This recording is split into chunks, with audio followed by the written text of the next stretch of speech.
Спектакль, знаете ли, нужно не просто играть, его нужно родить. Я, как режиссер, рожал этот спектакль. Я должен был родить, должен был. Не 9 там месяцев, а 3. Я рожал каждую сцену.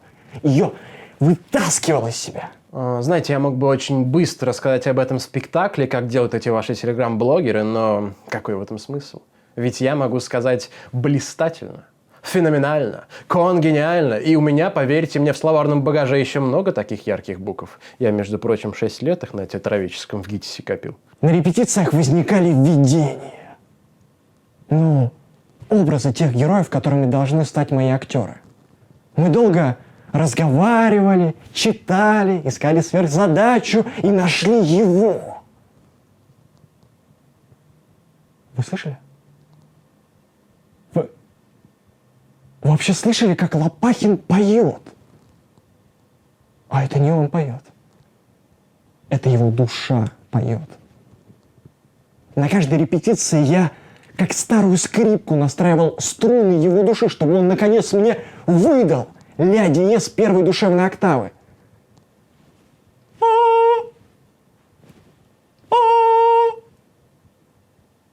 Катарсис.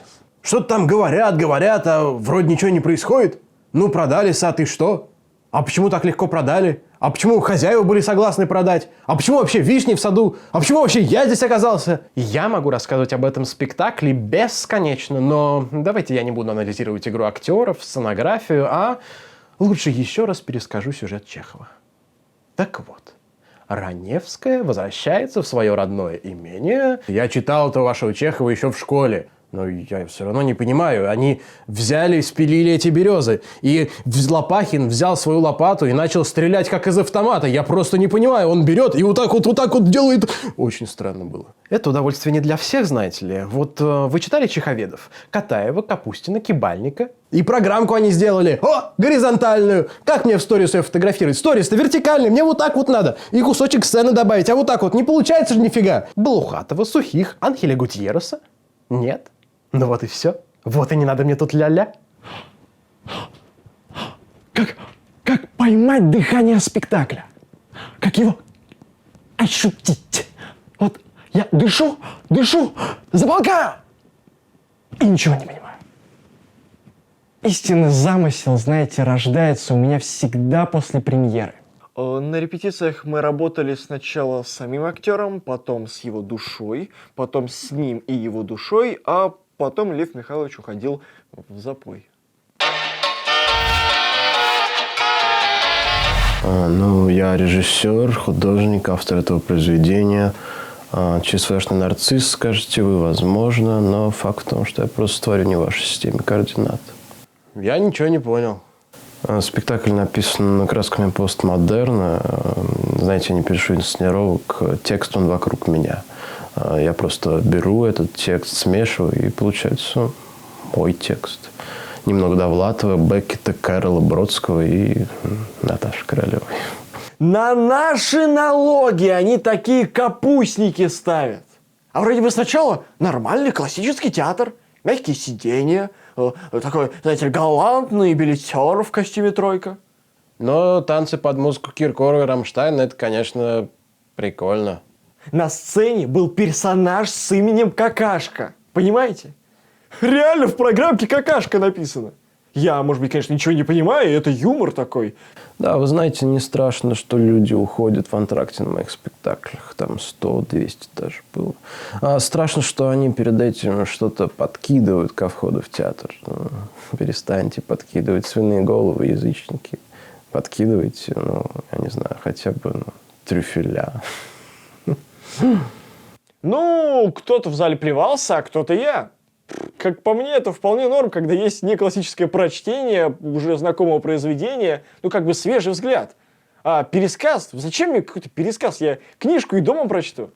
В этот раз не прочитал, но в следующий раз прочту. В спектакле полно конгениальных метафор.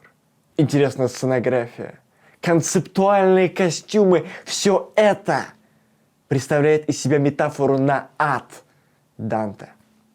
В этом чувствуется образ современной России. Той России, которую мы потеряли. В которой мы сейчас живем. Мы живем в этой грязи. Мы не чувствуем запаха свободы. Да. Извините, а вы советуете сходить на этот спектакль в итоге или нет? Вопрос, конечно, неоднозначный. Но что я вам скажу точно, то в спектакле и правда много колких метафор. Например, начало, да? Сразу же вспоминается моя молодость. Моя бурная молодость, которая все еще бьет ключом. И знаете ли, все это пространство, оно порой давит на тебя. Но, знаете ли, мне нравится то, что выразительные средства языка, они всегда присутствуют на театральной арене отчаяния и Подписывайтесь радости. на канал, ставьте Но, лайки, с нажимайте на другой колокольчик, и вы не стороны, пропустите посмотрите новые на конгениальные эти видосы. метафоры. Вы посмотрите на это. И здесь есть также, я хочу напомнить, образ нашей России. Нашей России, которая вроде бы есть, но вроде бы и нет. Я сразу это понял, знаете ли. Интересна особенно аллегория на наш репортаж, знаете, репортажи с России-1 на телевидении. Простите, мне заплатят хотя бы?